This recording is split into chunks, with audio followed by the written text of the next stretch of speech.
What you're about to see is a presentation that I haven't done before. This is like a brand new thing, right? So you're going to find out what you think. With me are Peter Dunn from the Greater Worcester Community Foundation, and he's going to tell you a little bit about what the Greater Worcester Community Foundation is about. Jane Hardy. Jane O'Toole from who is a member of the Friends of the Seniors here, but also very involved in a group called Helping Hands, which you should really know about. And then my friend Nick Capello, who is the treasurer of the Friends of Northborough Seniors. As brief background as to how this presentation, I decided to kind of do this and was able to convince these people to be involved in this. So I have been practicing now for many years, almost 50. And I've been at Myrick O'Connell, which is a firm that's in Worcester. There are 70 of us for about 15 years, and I've done nothing but elder law, which means I've done nothing but estate planning and elder law for seniors. And during that time, I've done about 2,300 cases. So I've done a lot of this kind of work. And I came to realize, though, that for people who are doing their estate plans, of those 2,300 people, maybe 50 people were leaving any money through their estates to any nonprofit out of 2,300. Maybe 10 of them were leaving anything to a local nonprofit. And I said to myself, why is this? Is this because people are just cheap? No, it's because it just isn't part of what you think about. You just don't think about it. I remember one, a good friend of mine actually saying, well, I couldn't leave any money. I'm not rich. I'm not one of those rich people, And let me put it this way. I get that for seniors in general, because you're saying to yourself, oh God, what if I got a nursing home problem? What if I got, there's a million things that could happen. But when you're dead, you're dead, So I said to myself, maybe I wanted to try to help people think about that a little bit. So I wanted to do a presentation on giving, and then also introduce people to some of the nonprofits that would really benefit if you decided at the end of the day that you really wanted to leave something to a local nonprofit. So, first of all, a little bit about the kind of the examples you're going to give here. Through the years, I've used the same example when I'm talking to seniors about elder law and stuff. My friends Frank and Mary, and their kids Peter, Paul, and Mary Jr. And I always tell people, see, if you're old enough to get the joke, you're old enough to be my client. So, and their goal is very simple. They want to live into their house until they die. They want to be buried in the backyard, and at this point, they want to leave all their money to their kids. And also, by the way, this is a major issue for just about everybody that comes in to talk to me. They want to minimize taxes. God forbid they should spend any money, give any money to the government. Never, never, never. So, in the examples I'm going to use, you just need to have some background. In my example that I'm going to use, they have a house which they bought for $100,000 a long time ago, and it's now worth $800,000. They bought some Berkshire Hathaway stock on a tip back in 1984 for $920. That stock is now worth $400,000. He has an IRA that's worth $800,000. She has an IRA that's worth $400,000. They've got savings worth $100,000. They've got total value of $2.5 million. Frank's Social Security, or the taxable amount of his Social Security is about $20,400. That's his total Social Security times 85%. Or Frank's RMD, the amount that he has to take out of his IRA every year is $40,000. Mary's Social Security is $15,000. Mary's RMD is $20,000. So their total income is $95,700. So I'm going to be talking about Frank and Mary and Peter, Paul, and Mary Jr. And by the way, this is I just wanted you to get a sense of this because I wanted you to hear from the folks who are the nonprofits who could really benefit, or the community foundation who could really help the nonprofits benefit. But I also want you to kind of look at it from your own perspective, like from Frank and Mary's perspective, and we'll talk a little bit about giving in general. So Frank and Mary live here in Northborough, so they go to the Northborough Senior Center. So just say that Mary Jr. is buying a house, and Frank and Mary want to give Mary Jr. some money. So they want to give her a $200,000 deposit. What's the tax consequence of that? First of all, you need to understand the tax consequence of that is nothing. There is this myth that there is this maximum amount that you can give people and that's false. The reason why for that myth is this: in Massachusetts, there is no gift tax. Federally, and as a result of that, you can give away all of your money the day before you die and avoid the estate tax. Right? Well, at the federal level, somebody thought of that, and so they said, well, we're not going to, we can't do that. So we're going to create a combined federal and estate and gift tax system. And the way the system works is, if you die leaving more than a given amount, and that amount is now $13.61 million, you're going to pay gift tax, unless you give, unless your giving is subject to one of two exclusions: the one that everybody knows about, and the one that nobody knows about. One that everybody knows about is there's some amount. And I bet when I say this, people would have various numbers, but they know there's some amount that you can give anybody any year and not pay a gift tax. And it used to be $10,000 when this was created, but there's an inflationary provision to it, and so it's been going up every year. My recollection serves, but Peter would know, it's now 18. I think it's 18,000 for this year. It is. Yeah. So it's gone up slowly over time, and everybody knows that. In addition to that, though, there's this other exclusion that you have the ability during your lifetime to give away up to the federal estate tax exclusion, $13.61 million. So unless you're planning on giving away during your lifetime more than $13 million, as a practical matter, there is no gift tax, which means in this particular case, you can just give this money to Mary Jr. so that she can buy her house, and there's no negative tax to that, and the receipt of a gift by the kids is not income. So there's nothing bad that happens to them by virtue of getting that. But what about if instead they decide they want to, because the folks of, Nick has been hitting them up from the Friends of the Senior Center. Nice. And so, well, look, we'd love it if you could give us a gift for $1,000. $1,000 to the Senior Center. And guess what? It's tax deductible, right? And so, is that really great? Well, let me just talk about that a little bit. So first of all, a gift to charity, just think about this throughout the presentation. Giving money away doesn't make you money. You always hear these kind of schemes about, oh, we're going to do this and you're going to do that, and somehow you're going to make money by giving money away. Well, no, actually, it's never going to make you money, right?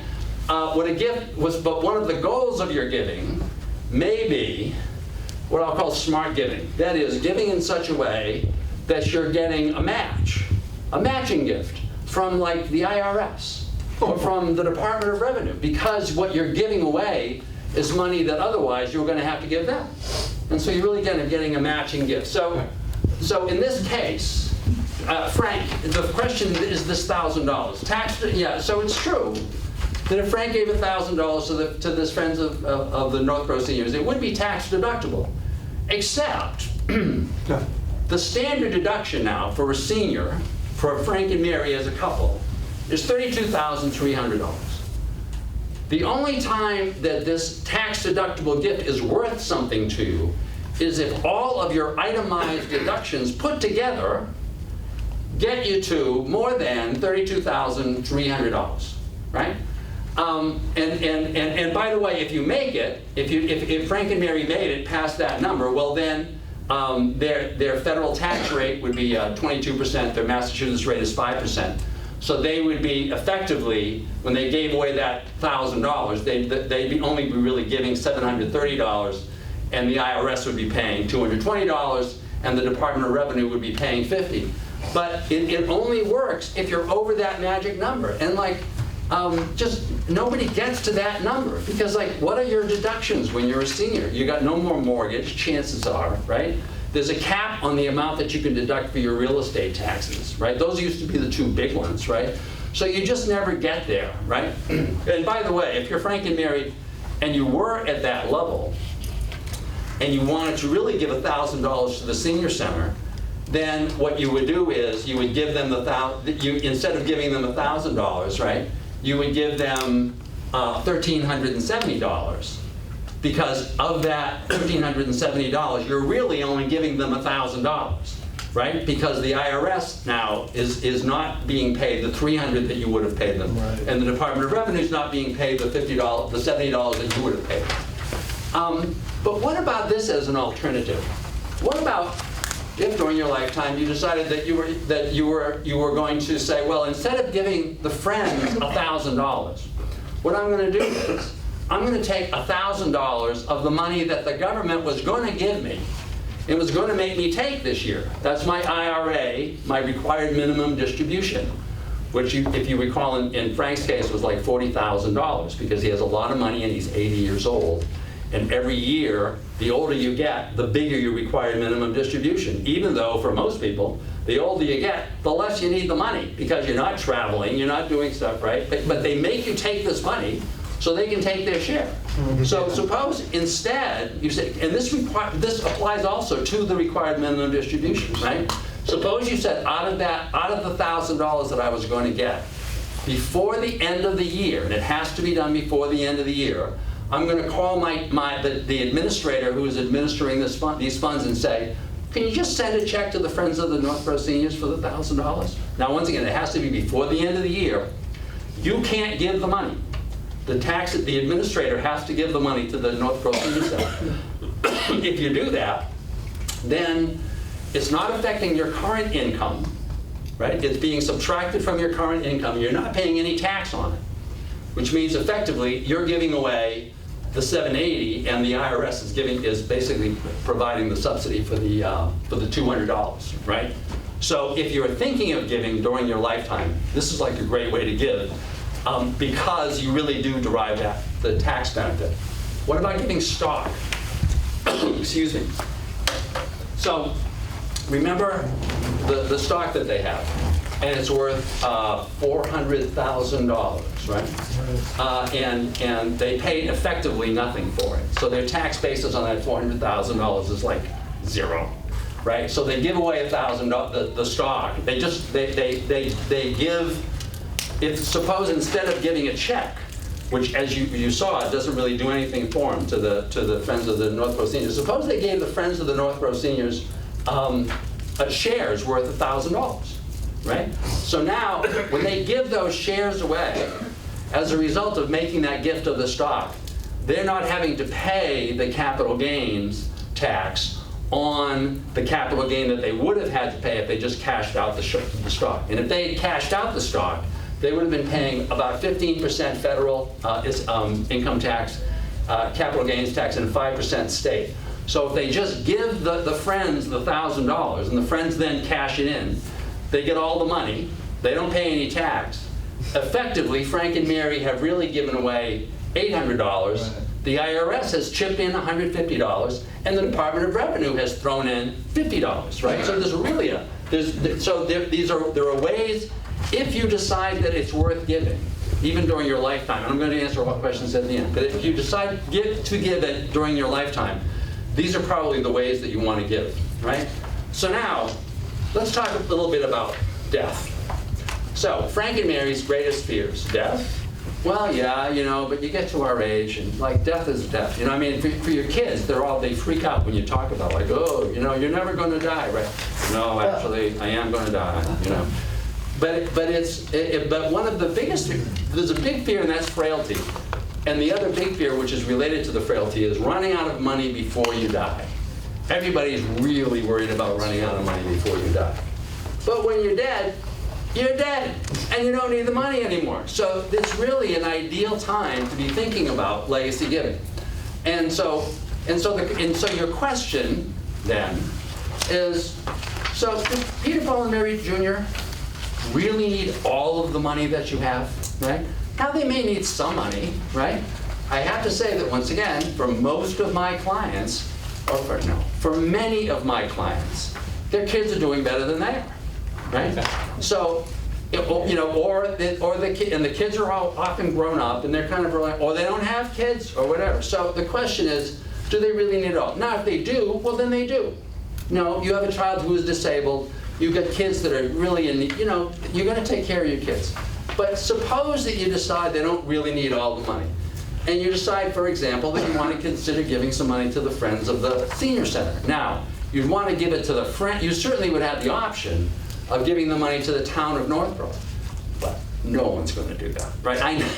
Right? Whenever you say, oh, you mean I'm going to give money to the government? That's like paying taxes. No, I'm never going to do that, right? No. But you give money to the Friends, the 501c3, or to Helping Hands, or to the community foundation so that they can be managing and giving the money to these nonprofits, right? That's kind of a more sensible way to do it. And the question is then, how much do you give? Well, you know, so you remember you always hear about the 10%, right? It's always the 10%, you know?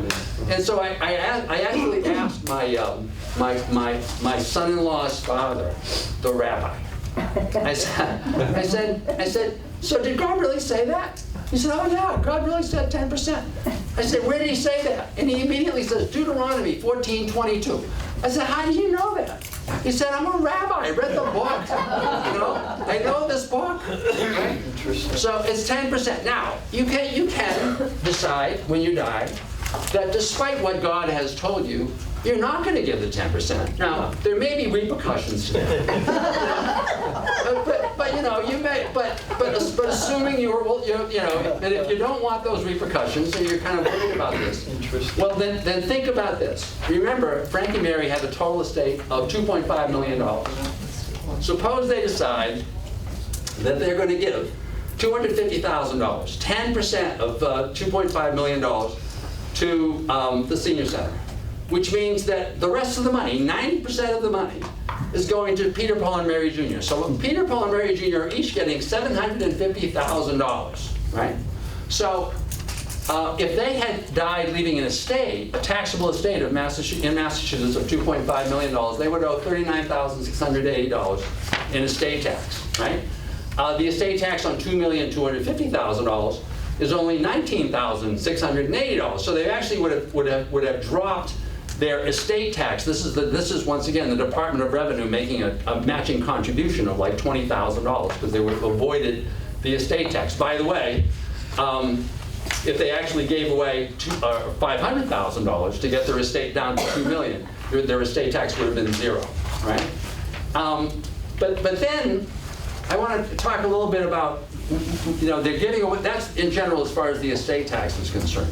But what about their IRA money, right? Because they got a lot of IRA money. In this example, Frank has $800,000 and Mary has $400,000 in IRA money. And that's quite a bit. But a lot of people have got a lot of money in IRA. The point is, no matter how much you got, assume that the kids are in the same or a higher bracket as Frank and Mary. That is, assume that the kids are paying a 22% federal rate and a 5% Massachusetts rate. And by the way, you really want to adjust for this for kids that you have who are like in high income tax states like New York and California, right? They may very well be paying 40 or 50% in a combined federal and state income tax. Suppose that that's the case, right? And suppose that Frank and Mary then, if they have decided that they're going to make this big contribution to the Friends, they decide, well, rather than just putting it in my will that I'm going to make this contributions to the Friends, I'm going to change my death beneficiary designation on my IRA to specify that $250,000 is going to the Friends. Now, one of the benefits of making your gift that way is that you don't have to talk to your lawyer about it, right? Because one of the, you know, I remember going to the Friends when we were talking about doing this presentation, one of the immediate questions was, people aren't going to do this. They're never going to want to pay the legal fee to their lawyer to change their plan in order to make this gift. Right. Perfectly legitimate question. Yeah. Answer, here's the answer. Problem solved. You call your administrator, you say, send me a death beneficiary form, and you put the Friends of the Senior Center or Helping Hands, you know, or the Greater Worcester Community Foundation in, and you've paid nothing in legal fees, and you've gotten the government to make a big matching gift to the gift that you're going to make, right? Because once again, just go through the numbers. Say Frank's legacy gift is $250,000. So making the assumptions that I just made about the categories that the kids are in for federal and state tax purposes, if they were making that out of the gift of $250,000, the IRS is going to be paying a total of $55,000 in a matching gift. The Department of Revenue is going to be paying $12,500. The Department regarding that income tax The Department of Revenue, in this case, because you've dropped your estate tax and saved $20,000 on that, is making another gift of $20,000. So that the total match on this, out of that $250,000, is $87,500. So you've actually paid $162,500 to the Friends of the Senior Center, right? All the rest of the money is money that you were going to be paying to the government anyway, but instead you decided to pay it to the Friends of the Senior Center. So you can kind of think now. There's some other stuff. There is some other stuff that's a little more complicated. I'm just going to mention briefly because occasionally you hear about this. One of the things that you can do, if you're Frank and Mary, and you've got that stock, and you're saying, well, I really want to give, and I understand about giving the stock, and that's great. Except that I'm a senior. I'm worried. I got $2.5 million, but I am still worried about the amount of money I have. So I'd like to make sure that while I'm alive, I still derive some kind of benefit from that stock, right? Well, you can do that, right? You can make a gift now of the stock to the nonprofit, or probably to the community foundation, because they just do all of this more. You can make that gift in return for an annuity that they will give you, so that they will pay you money during your lifetime regarding that gift. Now, at the end of that annuity, they don't owe you any more money, and the kids don't get any more money. But that's buying a charitable gift annuity. A second thing that you can, yes, because you can leave these, or you could give these $400,000 in stock. The Friends are going to sell that stock tax-free. You're going to get a charitable deduction, and I won't go through the way in which the government figures all of that out. You're going to get a charitable deduction on that of like $178,000. You're going to save some capital gains. There's a lot of benefits to it. There's something else called a charitable remainder uni trust, and I'm not going to go through how that works, because all I will say is, if you wanted to do it, if similar goal though, suppose that you wanted to make a gift while you were alive, but make sure that you were still getting an income stream from that gift while you were alive, you could use the charitable gift uni trust, but I'm not going to go through that for today. What I would like to do though is kind of go back and have you just kind of think about the effect that this would have, for example, on the Northborough Senior Center, right? Because the Northborough Senior Center, I was just talking to Nick about this, earlier, and he was talking about the fact so that the town, some of this money comes from the warrant, right? But trying to get money off of the warrant to pay for the senior center, you're right, because you go to the town meeting, and so what are the priorities? Police, fire, schools, pay the debt, yada yada yada. Make sure the potholes are off my street. Way at the bottom is like senior center, library. The two things that seniors use the most are way at the bottom of this pile, right?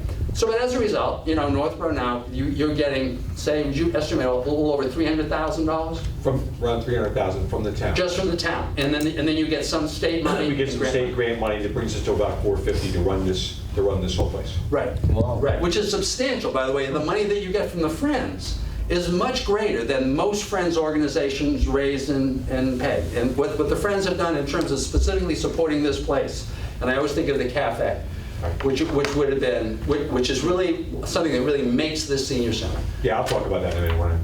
Really happened because they fronted the money to show that the thing would work, to show that they paid the staff initially in order to make the cafe a place that seniors would just say, hey, why don't I just, let's get together. I'll just see you at the cafe, That's very rare, and it's wonderful for the seniors. But anyway, suppose that you assumed that if you weren't trying to cut corners, what they really could use is $500,000 a year, right? Suppose.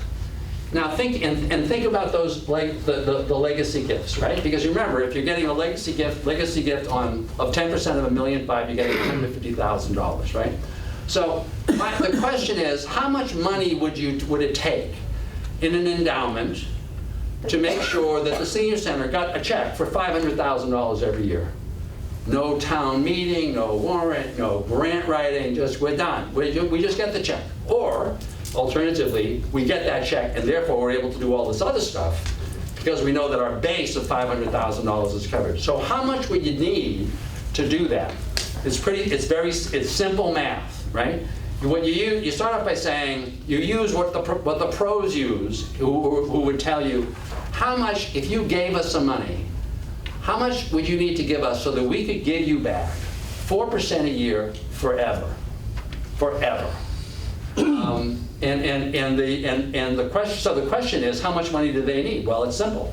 To figure that out, you take the budget that they need, $500,000, you multiply by 25, and that gives you $12.5 million. That amount of money is the amount of money that will generate 4% a year forever, right? But now you kind of think about it. You say, so how many seniors would it take, right, to actually generate through these legacy gifts $12.5 million? Well, you know, once again, assuming that each one of these plans is 10% of $1.5 million or $150,000, you would need 84 people to die, right? But remember, once the money's in the pot, it's there forever. So you don't need 84 people to die today, you know. You need 84 people to die over the next number of years. I did this presentation to one of your competition, the South Road Dull Men's Club, right? The South Road, who got their idea to do this from the North Road Dull Men's Club, which is this amazing organization, right? And so there were 30 dull men in the room, and they did this presentation, right? And I said, look, so you need 84 people to die, but I said 30 of them are in this room. I said, suppose the dull men decided that you're all going to do this, right? And nobody in this room's under 70. You're all going to be dead in 30 years, you know, and most of you in like 15. You know, it's going to move right along. So the point is, you can get if you set that kind of goal, and in the meantime, every time someone dies, you know, you put their picture on the wall, and now you've started the fund growing. So anyway, that's legacy gift, right? So now I'd like you to hear from Peter Dunn, because Peter is has been in the business for a long time and is in the business of encouraging people to do this and giving people alternatives to manage their money to what people usually have. And I think that should be you right there, the Greater Worcester Community Foundation. Thank you so much, Arthur.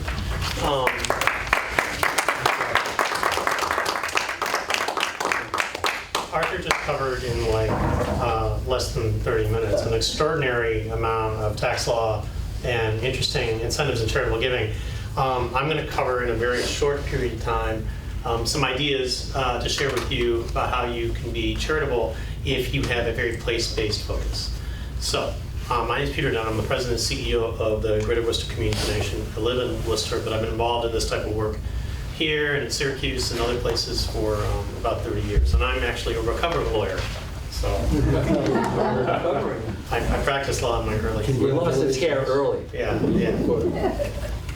So what is a community foundation? Many of you are familiar with the concept of the United Way. You know, United Way is raise money every year and just spend it out. It's an annual fund. Money in, money out for human services. Community foundations are kind of the opposite of that. Community foundations were set up about the same time to be the community savings account, where many different charitable funds, endowments, like Arthur talked about, could be managed for the benefit of a specific region. We receive, manage, and distribute charitable funds, all for the benefit of communities, in our case, in Worcester County and adjacent areas. We are a place for personal legacies. A lot of our funds come from bequests or the types of gifts that Arthur talked about. Mm-hmm. We are able to honor donor intent for a lot of different types of things. It's not one fund doing one thing. In our case, it's 600 different funds, all with different purposes that donors have articulated. We'll talk about that. And we support local nonprofits and the community in general through grant making. We make grants to organizations each year and also try to move issues forward in a variety of ways. Arthur referred to an endowment, so I won't go deep on it, but it's a permanent fund that provides annual support. You're investing it for the long term. You're using a disciplined spending policy that Arthur mentioned. In our case, we use a 4% spending rate, and we use a 20-quarter rolling average as a way of making sure that you're taking out the bumps, the highs and lows in investment performance over time. And we've really had really strong investment performance, so that 4% has grown as inflation has impacted expenses and so forth. So they're invested, they grow, and you use a disciplined policy over time. So most of our funds are endowed. Our goal is to create permanent capital for the benefit of communities, right? So we are a partner to help grow and create more charitable resources by creating funds of a variety of sorts. We have almost $250 million in assets. Last year we distributed almost $10 million in grants, almost 2,000 individual grants. The funds that you see here, in the last 50 years, we've distributed almost $200 million in grants, the preponderance of which has been in these communities. What's interesting is that there's so many different ways that we can meet donors where they are. We're the largest provider of scholarships in the region. We just made $1.6 million in scholarship commitments to kids from communities across Worcester County. We manage broad and general purposed funds. Some are for Worcester County communities, some are for an issue area. We just had a lady who passed away. She had an estate of about $450,000.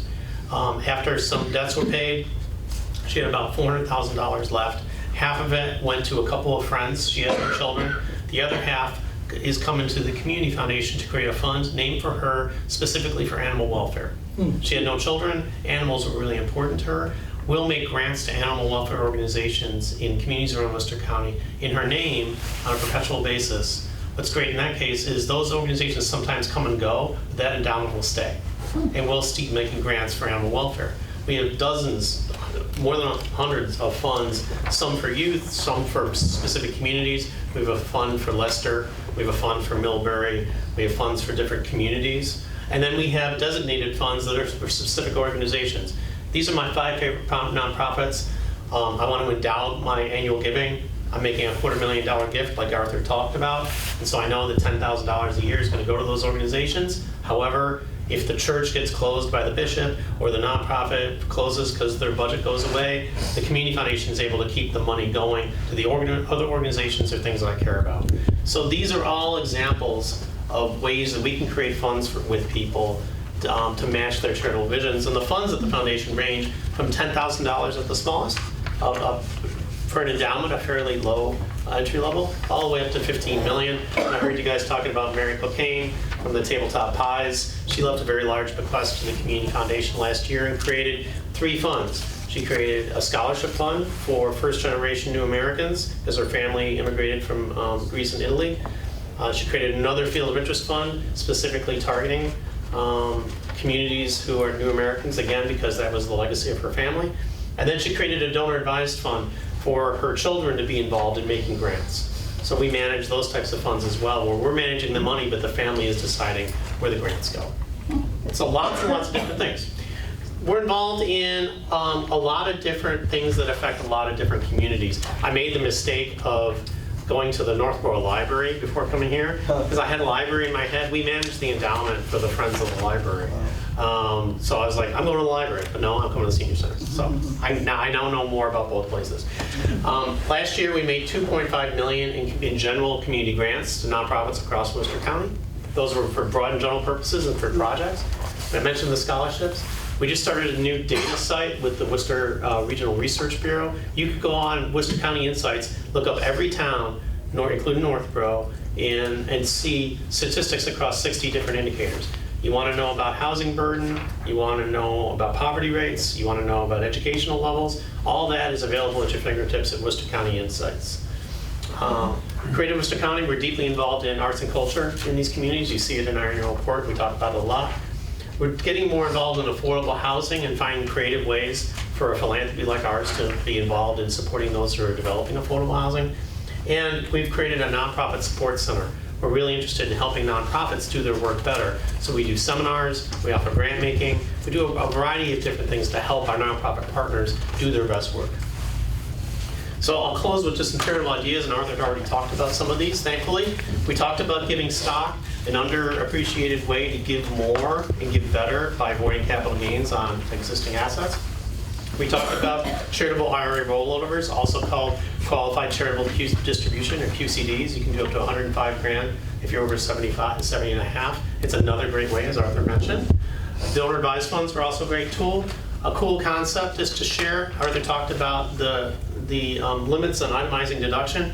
We're seeing people who will give $30,000 in stock into a donor advised fund with us, avoid the capital gains tax, and then they'll be able to itemize. And then they can make grants from the donor advised fund to charities that they like over time. So that's kind of a cool way, if you have the resources, to to plug all your charitable contributions for maybe 5 or 10 years into 1 year and get be able to deduct in an itemized level. Talked about gift annuities. I talked about bequests. Bequests, like I mentioned, the woman who just left a bequest to us. I had another family we worked with. They had 3 children. They had both worked a long time. It was a very similar situation to Arthur's. They had 3 children. They decided we were their 4th child. Huh. They were so involved in the community. They wanted to make sure the kids weren't really going to notice the difference between $750,000 and $850,000, right? So we in the planning, we're the fourth child, and the kids were fine with that. They wanted to honor their parents' deep engagement in their community. So that's a simple way of doing that type of work that honors the family legacy. Retirement plan, super great way to think about it per Arthur's conversation. And then life insurance. Some people have paid up life insurance that's sitting there that could also be deployed, or life insurance could be used as a tool to create a bigger gift. So there's lots of different creative ways, some complex, some less so, that you can be involved. And the Community Foundation is a resource for individuals who love their communities, who want to support it now and in the future. And we're also a resource for nonprofits like the Senior Center and Helping Hands. So I just did a half-an-hour presentation in 5 minutes. And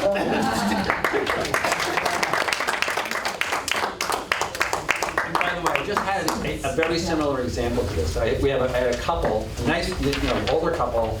He was a doctor. She did social service stuff, and they retired. They don't have a lot of money. They got like $600,000, $800,000, something like that. They got 6 kids, and they were going to divide everything among the 6 kids. But then they decided instead that they basically take 2 nonprofits as their 7th and 8th child, right? So they're giving, instead now they have 8 shares. 1 share is going to I want to say it's a women's shelter in Worcester. One's going to Nativity School, this wonderful school, this wonderful school in Worcester, which does these great things. But once again, and as far as the kids are concerned, the effect on their, because it's honoring them, it's honoring their parents. So Jane O'Toole has been doing Helping Hands for a long time, right? A long time. I don't know if it's quite as long as the person who did it before she did it, right? but this way of really helping people who really need something in Worcester. Once again, some people know it. Most people don't realize, how the money just kind of has to, shows up from somewhere. But what they do, and it's. So I'll let her describe it. And just say to yourself as you're thinking about this. So what is Northborough? What are the components that really make Northborough, right? What she's doing is one of those really important components. Jane. I can sit here, right, for everybody? But then I can't sit down. Oh, I can stand up while you sit. I'll sit. Or you can stand. Jane, do you want to share over there? no, I'm fine. You sure? Okay. I'm fine. No, she was just being shy. She wasn't. I just feel more comfortable sitting there. Helping Hands is a 501c3. It's been in existence since 1920, believe it or not. It was the District Nurses Association. And it's evolved over the years. Helping Hands better describes what we do now, and we changed the name several years back. We have 4 basic focuses. One of the main ones is our durable medical equipment. We have 2 sheds, one in the parking lot of the town hall, one right behind this building, where we store the medical equipment. It's the durable medical equipment, the big stuff. The wheelchairs, the transport chairs, the shower chairs, the walkers, that type of materials. We loan that material to anyone in the town of Northborough for as long as they need it, for no charge whatsoever. If you are a member, if you are a resident of Northborough and you have a parent in another town, an aunt or uncle or a daughter or son or whatever outside of the town, as long as someone within the town of Northborough takes responsibility for the piece of equipment, it can go wherever. That particular program, the shed at the town hall is owned by the town. The shed here is owned by us. And later on, when I'm talking about the future, that's one of our concerns. Our second biggest program is about to begin on October 1. It's called Making Spirits Bright campaign. We raise money over the course of the month of October and early November. The needy of Northborough receive at Thanksgiving time a box with a complete Thanksgiving dinner in it. And that Thanksgiving dinner is not supplied by us as an organization, just organized by us and many, many organizations throughout town, and individuals and churches all take a responsibility. Somebody takes potatoes, someone takes the apples, someone takes the carrots, someone takes something else. And the turkeys themselves come from Juniper Hill Golf Course, where he, for years, has been running a Saturday, I believe it's a Saturday, might be a Friday, where you bring a frozen turkey and you golf for, I don't know whether it's no money or less money, but that's the way we raise all of our turkeys. And we fill a box, huge box, with everything that a person could possibly need. Before COVID, we also had a holiday giving program, and many of you may have seen giving trees in various churches. After COVID, during COVID, we had to totally change our manner of doing it. And as a result, that program that we used during COVID worked so well that we are now doing it completely with gift cards. But that means raising a lot of money. And so starting on October 1st, we are raising money. We need to raise $25,000. That's how much it costs to do the holiday giving program. And the holiday giving consists of, I don't even count the Thanksgiving dinner, because the Thanksgiving dinner essentially is done by the community. We just organize it. But at the same time, when they come to get their Thanksgiving dinner, they are given gift cards for groceries, because the food pantry is closed during the period of time of like the week of December 25th through whatever. And we give a gift card for groceries. And then for all of the identified people, we offer gift cards for the parents to be able to buy gifts for their children. And just to give you some idea, the Holiday Outreach Program served approximately 65 seniors and singles last year, around 145 families of children 18 and older, and as well as 140 children under the age of 18. So the total people that we served were 390 last year. Hard to believe that within the town of Northborough there's that kind of need, but there is. You may ask how we go about deciding who receives. The program is for people who are regular users of the food pantry, or for people who are identified through social services, who are identified through the school nurse coordinator, and sometimes through clergy. But it's a completely vetted program. The third focus is our backpack program, which has been was going on independently and has now come under the umbrella of Helping Hands, maybe 4 or 5 years back. This last year, money was raised to the tune of about $3,000 to supply children who need backpacks with all the school supplies that they could possibly need. The schools are very cooperative. They give us the list of what children need in their backpacks, and we supply the backpacks. So that's another element.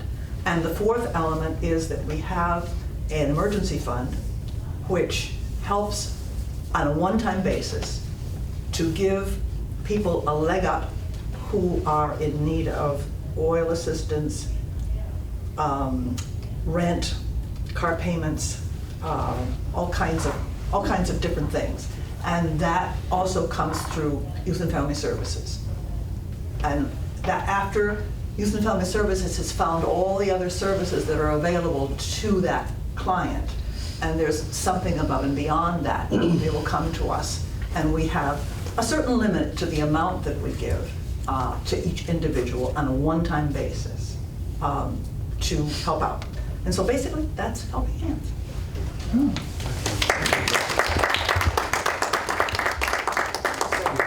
So when you think about what Northborough is, isn't that really a part of what really what Northborough is and should be, right? So so Nick Capello, who was one of the folks who actually was kind enough when I went to the Friends to be willing to take a chance and do this presentation. I really appreciate coming just to talk a little bit about what the Friends are doing and what the Friends could do and what the Friends could be doing. Nick. Thank you. Well, good evening, everyone. I say evening because I guess we're coming up at 6 o'clock. I want to thank Arthur for setting up the program, but especially thank you for coming. Really appreciate you taking the time out of your day to do that. As he said, my name is Nick Capello. I'm the treasurer of the Friends of the Northborough Senior Center, and really appreciate the opportunity to speak here. As similar to what Jane said, the Friends are a 501(c)(3), and if you hear that term too many times, it basically means we have a nonprofit status. We don't pay taxes. More importantly, donations to us are tax deductible.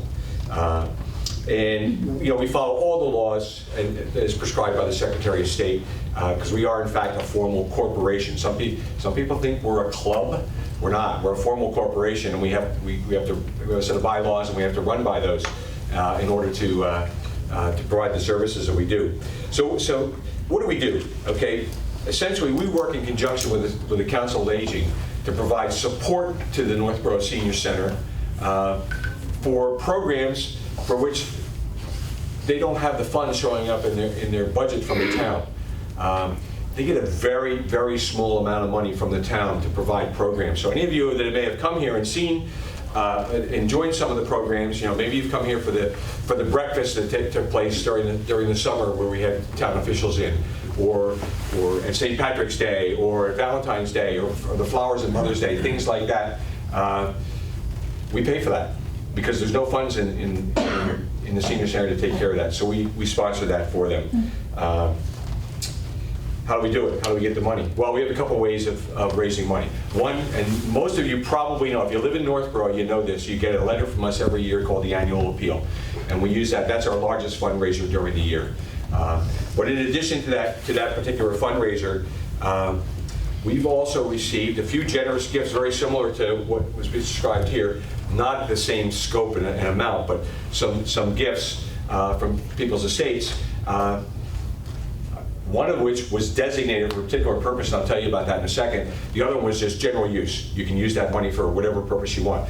The one that we got for that was specifically designated for use basically said, this is to help seniors in town for things like fuel assistance. Very similar to what Jane and I have talked about, coordinating our efforts on this. Fuel assistance, rental assistance, one-time rental assistance, possibly even building a ramp for somebody who's reached the point where they can't get into their house and out of their house, provide some assistance in there. So we have funds to do that a generous donor gave us and put aside. We have that in the bank, and we've used it several times. So I'll talk about that in a few minutes. What I want to say is our board, just to let you know a little bit about our board of directors is basically comprised of a bunch of 12 of us, 12 volunteers. We're unpaid. However, even though we're unpaid, we have this real desire and advocation for the seniors of Northborough. That's what we're all of us on the board are in fact seniors. But that's our job. We advocate for the seniors in town, whether it be here at the senior center or programs that will help seniors in general in town. The Friends itself, besides the board, we have about 650 members who pay some nominal dues.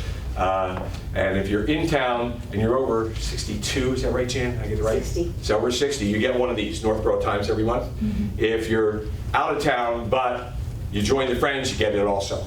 Okay, and list all the programs that run at the senior center. And I would say, and I'm not the senior center director, so I just want to pat her on the back, give her a pat on the back. It's probably one of the best run senior centers in the Massachusetts area. There are some that are probably a little better. Most of them are not. Most of them are not nearly as good. What I would say is if you're considering giving a legacy gift, as described here, think about, what would you like to have done with that money? You want it general use, or if there's something specific you'd like to see happen for seniors, if you consider that, and you make that gift, we will honor that. Okay, that's our job, to honor that. Let me tell you a few specific examples about what kind of support we provided here. One is I showed this document. Nothing much, right? We spend $20,000 a year that we provide just to mail this thing. So it's pretty expensive. We support other simple things like, maybe not simple if you're a veteran, but we support the Veterans Lunch. We provide refreshments and meetings when we have meetings with community officials, decorations and everything for the holiday events and food. There's a new audio-visual system that's been put in this building. We paid for 50% of that. I think we spent $10,000 on that. Outside, for those of you who visit the senior center, you'll notice there's a big shade umbrella and there's a gas grill. It's like we paid for that because, again, it came out of the operations of the budget. The window shades in the bistro, extra folding tables for the bistro, things like that. We've also provided some short-term rental for senior housing, all one-time events. Fuel assistance for seniors. And something that Arthur mentioned early on is we basically provided the seed funding to hire the staff that runs the bistro in here, and it's here for lunch every day. And I think how many nights a month? Two nights a month, 1 or 2 nights a month that they run a dinner. We basically provided that money to get that started up, but the agreement with the town was we'll provide it for a certain amount of time. You need to get it into your budget. That's done. We have some other needs here, and we're starting to look at will we try to help get additional staff here under the same approach. We'll provide the seed money to get that staff started only if the town commits that it'll be ongoing. So we're trying to help the senior center itself get its budget a little higher, its operational budget from the town. So those are some of the things that we do, and so I appreciate you taking the time to listen. Jane and I didn't bring any slides, so we just get to talk. Thank you so much. Yeah, thank you. And Jane was sitting here saying, "Oh, I forgot one of the programs." No, I didn't forget one of the programs. I failed to talk about, in terms of legacy giving, an organization like Helping Hands has to depend entirely upon donations. Over the long term, the medical program, which is the beginnings of the organization and the ongoing thing that we want to make sure keeps going. We don't own that shed that's in the town hall, and so in the future, one of our biggest concerns is that if the town hall is no longer the town hall, sold, the shed in the parking lot will no longer be ours, and we may have to look to pay for storage. And if we are going to, in the future, have to pay for storage, long term, our coffers will be empty really quickly. And so in terms of what we're looking at in the future and our future money needs, that's the big one. Thank you very much. So thank you for taking the time to come today. Any of these folks would be happy to answer any questions, but I think kind of the bottom line is, and the reason why I really appreciate that Terry Underwood is here from the cable station to record this, and so that it'll be available on local cable, is so that people can get a sense of what the possibilities are. Just that's the goal. We know this isn't going to change overnight, but the players are there who could really ultimately provide tremendous support to the town of Northborough. I'm personally very interested in this because my wife and I are about to move to Northborough, and so we're really interested in seeing all of these things happen. So thank you very much.